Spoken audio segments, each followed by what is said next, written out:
So ayan mga palangga, ginabi na tayo, 8:30 na ng gabi. So ang dala ko, for tonight, ulam, pakita ko sa inyo ha. Ito mga sitsi-buritsi ito. Ulan-ulan kasi, kaya talagang ano, yung ulam natin ngayon, mahal, kita ko lang sa inyo mga palangga ha. Nagpaluto ako ng 2 hotdog. Hotdog yan. Tapos meron akong kamatis. Ganda ng kamatis ha. Alam mo ba kung anong partner niyan? 2 itlog na maalat. Sarap ng ulam natin ngayon. Wow!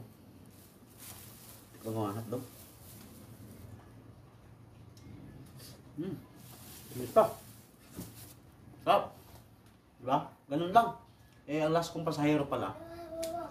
Galing sa may Sintres, Quezon Ab. Tapos, napuntang Payatas. Yung huli kong pasahero.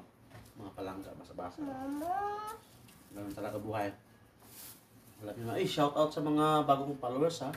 Doon din sa mga gusto mag-follow. Maraming salamat ngayon. Bye.